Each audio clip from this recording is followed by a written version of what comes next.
Welcome to TerraOnTheBench.com. I'm Christin, your host. I'm your local environmental scientist and friend, and this is a place for us to have open discussion on eco, news, and lifestyle. This is the podcast and YouTube channel, and we have a lot to discuss. Let's get started. Hello, everyone. This is Christin from TerraOnTheBench.com.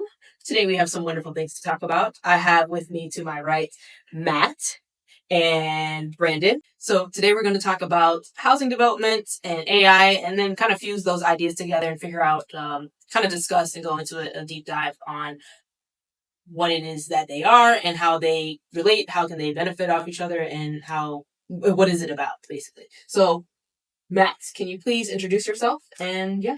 Hi, I'm Matt. I am an environmental and historic preservation compliance specialist. I have a background in archaeology and history and anthropology. The topic today is on how housing developments and any sort of housing development affects the environment. And in short, my stance will be that you have an environment, a forested or a field or whatever, and by putting a house or housing development or subdivision eliminates that environment and what impacts that has on humans, animals, water, and the environment. Perfect, thank you. And Brandon, tell us about yourself, who you are, and what is your background in? I know you like AI, but is that your background? Let's find out. Yeah, so I have a background in artificial intelligence. I also have a background in training. I worked in AI systems at a higher education university. I work in training currently. I really enjoy professional development. Which university was that? Georgia State University. Ooh, very nice. Yes, I lived in Atlanta for a while. Do not recommend it. Okay. But I have a background in small business, background in business in general. And I just think that artificial intelligence is pretty cool. Like, it can be used for a lot of great things, but it does have a strain on the environment. It does have a strain on resources, and it does have a strain on some development.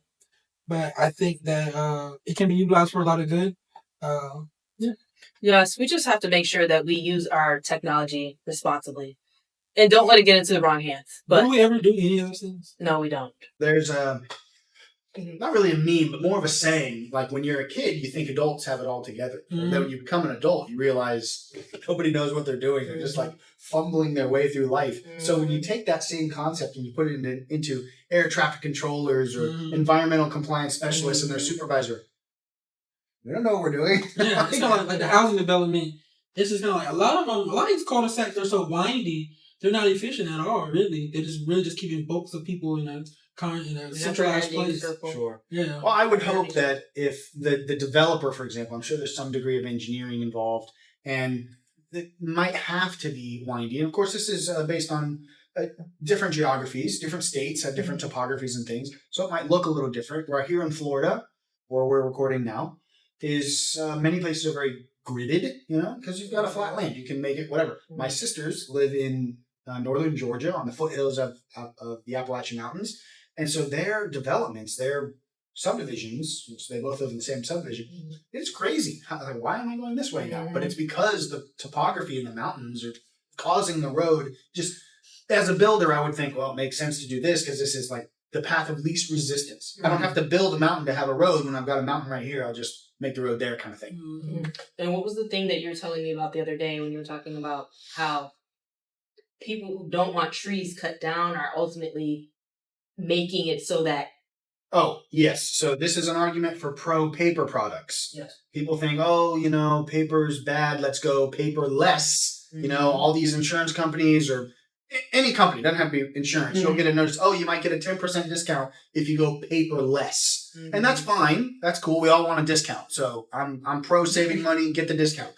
But in the argument of paper versus plastic, absolutely choose paper because the paper industry, while you think, oh no, they're cutting down trees, yeah, but they're also planting them.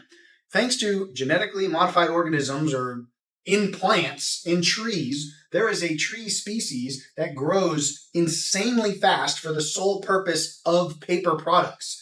So by people, consumers, using paper products, you are perpetuating this need for these forests, albeit perhaps artificial forests, but they are some form of wildlife sanctuary. Birds will live in them. Maybe they're not gated and deer and whatever, all the other woodland critters can live in them, and that's great. But if by saying no to paper, because paper bad, you are now eliminating the need for that forest. And eventually a good business person like myself would say, well, shoot, no one's buying my paper product. I'm going to sell my asset, my forest, and turn it into a parking lot or a freaking Dollar General or something that's not contributing to the environment any longer. Right. So in short, paper product's good, plastic obviously bad, but don't turn your nose up at, oh, save the trees. You are saving the trees by using paper. Believe me. Yes, and I know we skirted away a little bit from the housing development, but that was important to note. So let's go back to the housing development.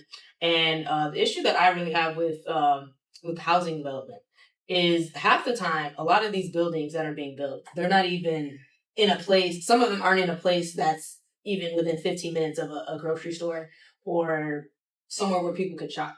So it's like I was at FSU the other day. It might have been Central Florida, but or was it University of Florida IFAS? Yes, it was like an So I mean, I know University of Florida has agricultural stuff all over the state. So. Exactly. I was there, and they had a housing development that was in the process of being developed completely, and it wasn't even within 15 minutes of a grocery store. It was just split. Like the school is in an agricultural area, so it's like, why would they decide to build that in a desolate? Nothing is around here. So that's the thing. Do you think that's a problem? Do you think developments are doing that? Do you think they did that because they have to be where the agriculture is? Like they do it in an urban environment, or a place that is close to town. They may have just done that because the area is so agriculturally rich in the soil that nobody else would build out there. But for some reason, they just felt the need to develop there, which again is decreasing land in space. It's just agriculture. They had like 50 different greenhouses. Oh, yeah, that's why they're out there.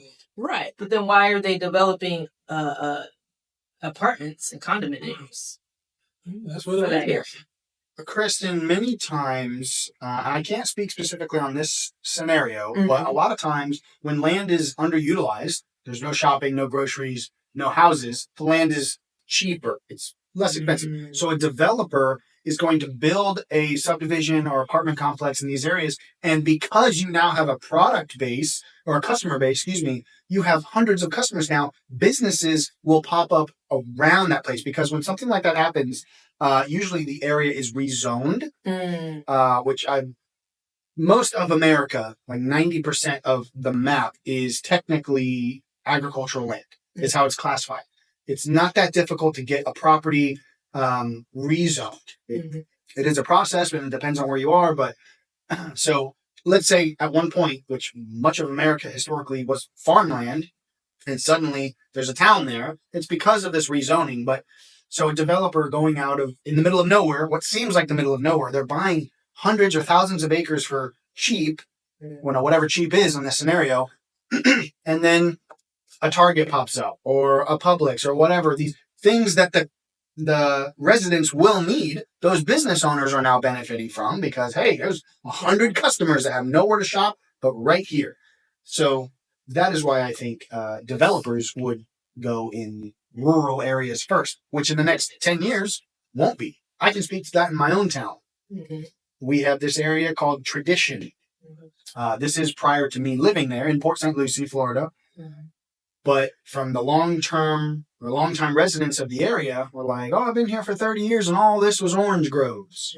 And now it is the busiest part of my town. It is a nightmare to go there. It has everything you need, essentially a 15-minute city, although much less than 15 minutes. You can ride your bike or it's golf cart friendly. You can golf cart anywhere you need, restaurants, shopping, and it's all because this guy, whoever, bought hundreds of acres and there are multiple housing communities. It's like, I don't know, some weird word at Tradition. Something at Tradition. It's all tradition. Basically, this new natural change stuff. Well, yeah, people. Which, by the way, could it be expected that it was always going to be orange grove? Of course not. Yeah. I mean, it stinks as the environmentalist in me, but people need a place to live, and population is one of these things where, save for a global plague or a freaking asteroid hitting the Earth, will continue to go up. Population will always increase, and the environment suffers because of it. Right. Because we have to meet the needs of the population. And yeah, people need a place to go, and you can't, especially here in Florida. We are recording here in Florida, by the way. You can't always build up. Yes, they have high rises and things like that, and not everybody wants to live like that too. So instead of building up, you have to build out, and out is the environment. So is that why there's not a lot of cities with skyscrapers or larger like downtowns? Like Jacksonville has a huge downtown with high buildings. It depends on the need of the population that who wants that. True, but many cities don't want that, and therefore their populace doesn't want that because they vote on it. And so in many places around Florida, they have a height limit. And you can't build any building no matter what above 3 stories. So therefore, developers who are condos or whatever, they won't go to those cities because they can't. They literally cannot build a condo. So they'll move on.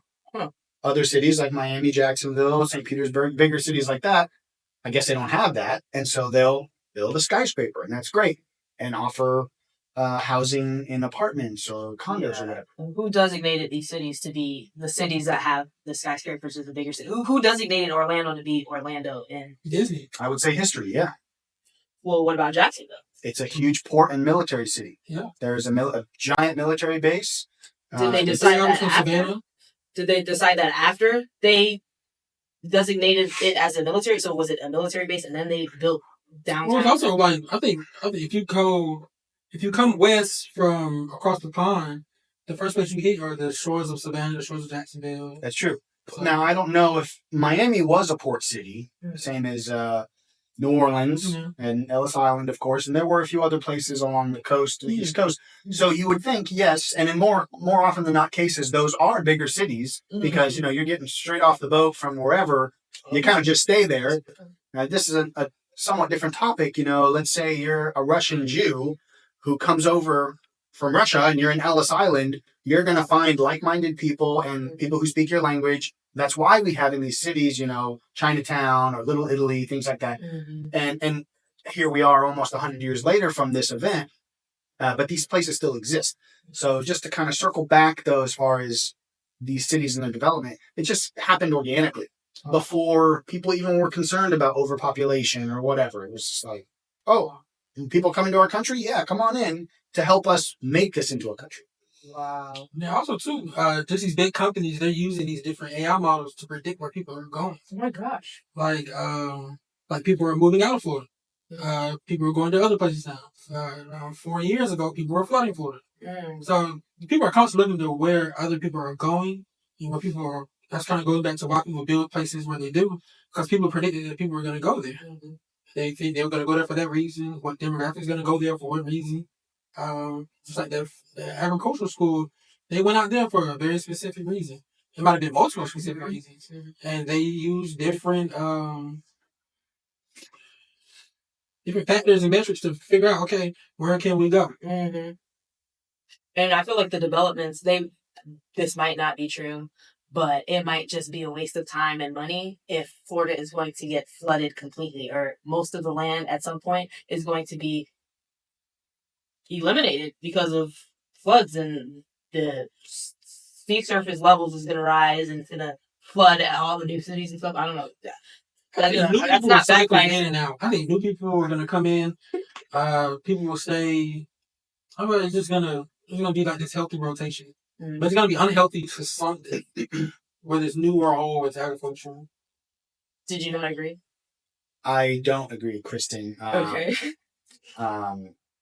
Like I said, I did not have a source for that. I was just what did you say? I completely forgot everything she said. She's saying that Florida, which has an elevation maximum of like 200 feet, which means that much of the entire state is sea level or like, just a foot or two above over the course of its entire history is somehow going to be gone. Maybe not within our lifetime, but eventually, right?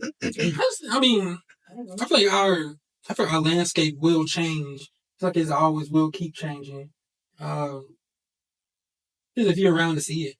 Exactly. That's what I'm saying. It might not be our lifetime, but well, you're right. We cannot speak on things that are going to happen after we're dead. Now, should we care about it? I would say no, but that's me being selfish. That's not sustainable. I don't care about it at all. It doesn't matter. I'm caring about my life and my children's life, and after that, it's like, well, that's their problem. But now here's the thing. We need to make a clear distinction on sea level rise and erosion. Florida has millions of miles of coastline. And maybe not millions, so don't go whatever, but a lot of miles of coastline that we are seeing in coastal places that are built on sand, ladies and gentlemen. The sand comes and goes. We have hurricanes that are constantly hitting Florida and the eastern coast of the United States. And you think, oh no, 200 feet of shoreline are now gone. The sea level rose. No, it didn't. The sand just moved somewhere else. Right. The water levels, historically speaking, have shown no significant rise. We have bathhouses in on the Mediterranean Sea, for example, that are 2,000 years old that were designed to be filled with the tide. And, oh gosh, 2,000 years. They're still there. Wow. Oh, but global warming and sea level rise is rampant. Really? Because those are still totally fine. Yeah. So not only do I think this is gross overstep of fear-mongering, it's funny because the people peddling this crap are also buying oceanfront properties, which you think, oh no, they're going to be gone in 20 years. Why are you buying an oceanfront property then? So sand will move. It will. The coastline will move. As far as the actual global water level, I do not see that going up, at least in the last 2,000 years of data, per my example. So you don't think that global warming is going to heat the water up so much that it'll evaporate, add to the clouds, and then the water might be recycled. Are we technically getting pulling closer to the sun? Does it naturally heat up the earth? I don't know which scientific law this is, so correct me, but matter cannot be created or destroyed. That is a scientific fact. So water, being matter as everything else, has different cycles of its life, but as far as the weight of the world or how much water, that's not really changing. So as you mentioned, yeah, water will evaporate, but the polar ice caps might then freeze. It's like a sponge. So if it gets warm, the polar ice caps melt. That changes the climate, not climate change in the sense of like some catastrophe, but it will alter storms and climate, and it might bring about another ice age. Literally 100 years ago, in 1920, we had a mini ice age where Niagara Falls, where Christin hails from, froze totally. They were ice skating beneath the Cascades of Niagara Falls. So ice ages will continue to happen if the Earth continues to heat up. But archaeology will show us, the ice core samples throughout millennia, that the Earth does go through a period of heating and cooling. Now, the argument for all the climate people out there are like, well, yeah, but in the last 200 years, the Industrial Revolution, we're pumping out all this stuff, and that's changing it. I personally do not believe that it is enough. I think that our Earth is capable of taking care of itself, regardless of what harm we may cause it. I think that it is capable of course correcting. I mean, I'm not saying throw all your garbage in the ocean, but as far as pollutants from our airplanes and cars, a freaking volcano produces more CO2 than 5 years of global car emissions. One eruption, and that happens constantly. Hey, cows put a lot of CO2. That's true, but maybe not enough. Yeah, cows are what? An animal? Okay, nobody ever wants to talk about the millions, if not billions, of dogs and cats we have. All the other farm animals, horses. There are more horses in America than there are cows. Oh my gosh. And yet, it's cow farts that are the problem. Really? What about human farts? Exactly. This is complete. Some people have the worst farts. I'm sorry. But anyway. But yeah, that's wonderful to know. Wow, you're very optimistic, it seems. It is. And at the end of the day, does it really matter? I think it matters. I think it just depends on how much it affects you and how much you can probably monetize off of how much it affects you. Monetize. Let's talk about that. What do you mean how much you can monetize if it affects you? Okay, so say you live in Florida and you have a shoreline property. Okay, well, you rent that shoreline property out. So, yeah, it affects you, but, I mean, you're still making money off of it. And if you have insurance and your policy covers whatever natural damage that does happen to it, you can be covered all the way around. So, I mean, it just depends on how well you are prepared for what affects you. It's kind of like in Texas. Texas has their grid system, which is notoriously bad. But if you live in a home that can be used by generators, you can probably stick it out. So it just goes on how you are not necessarily prepared for what happens, but how you prepare for what happens. Because it's going to happen, but if you are if you can at least do something to mitigate the effects that it has on you individually, then you can put yourself in the better for when something does bad happen. So what does that have to do with monetizing on? We're going back to like the. It sounds like everything you're saying is the individual has to spend a lot of money to protect themselves. Yeah, that's in any situation. So you have to spend a lot of money to get a car, but you have to spend almost the equal amount of money on insurance to protect the car. So going back to the shoreline example, you have to make sure that you don't live in a house that's being affected by erosion.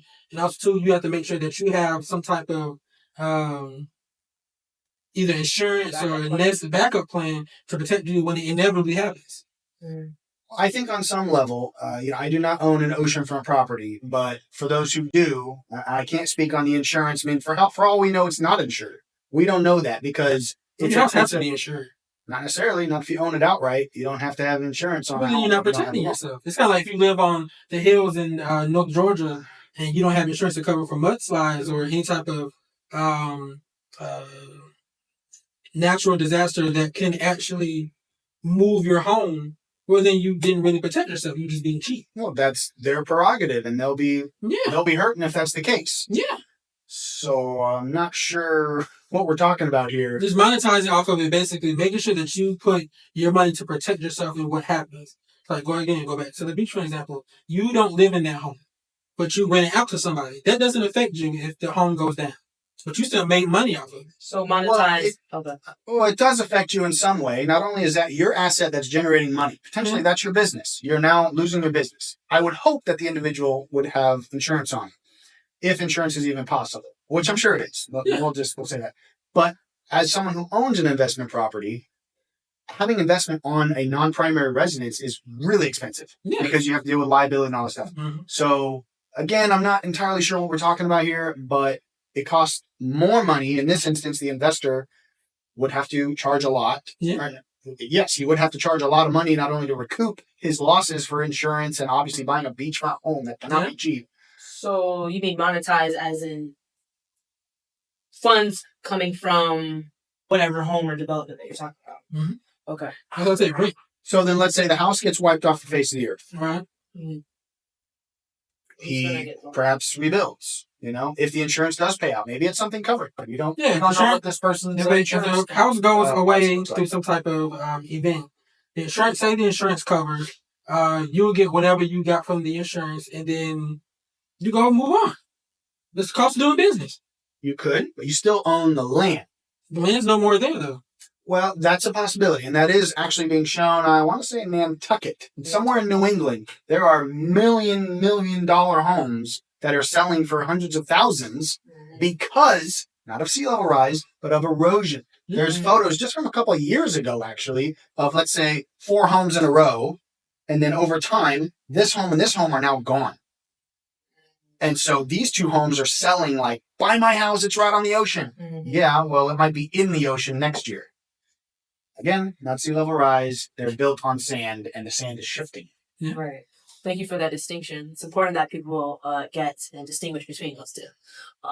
Sand and erosion. And if this is too hard of a concept, pick up some sand and then just kind of let it run through your hand.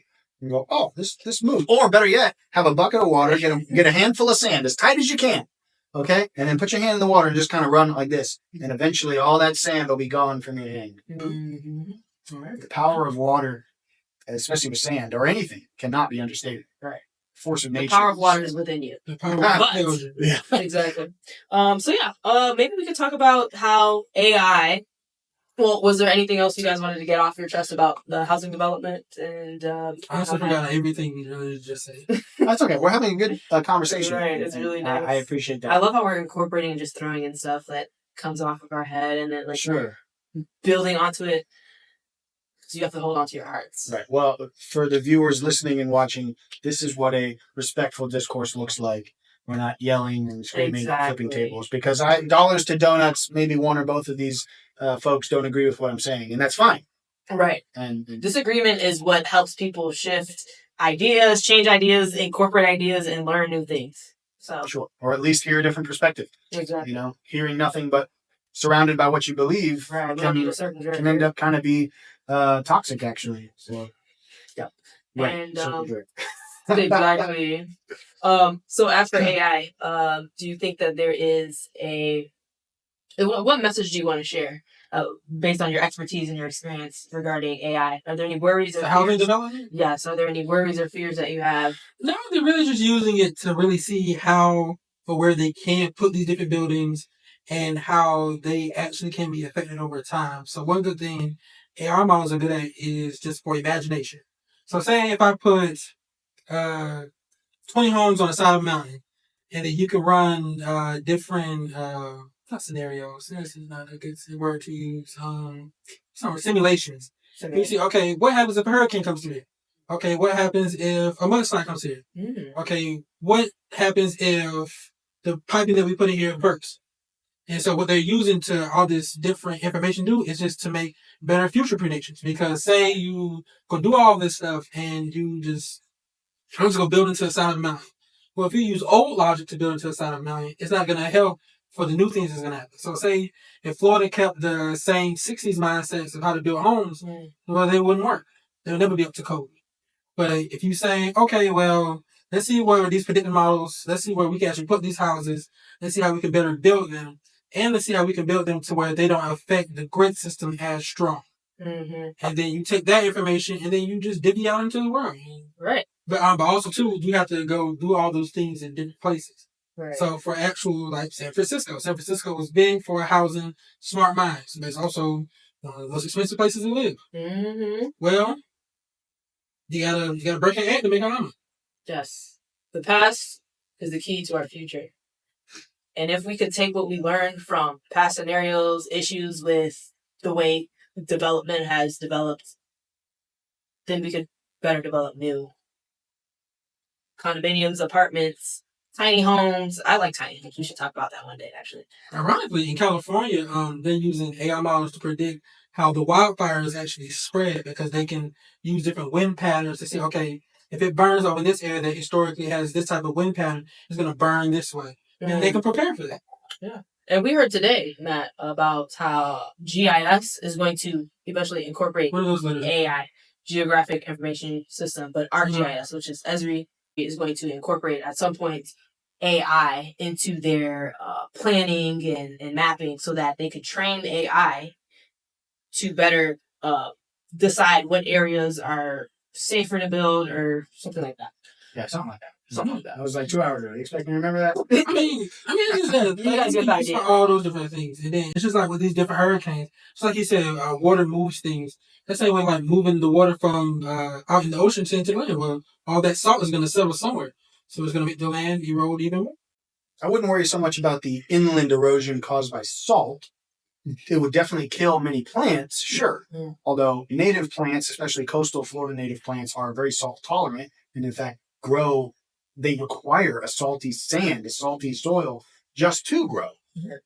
So erosion inland from seawater, I mean, you need turbulence to cause erosion. So that's why just because water is going to settle somewhere, which by the way will recede in time. We see that with hurricanes. It comes in and maybe a day or so later or a week or whatever, it's gone.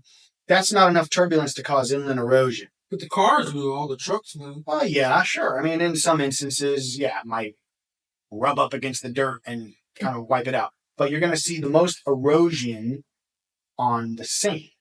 Because inland Florida, while some areas are sandy, the the geology of Florida has different minerals and rocks. Where there's a huge limestone area, limestone allows water to pass through, so that's not really something that's subject to erosion.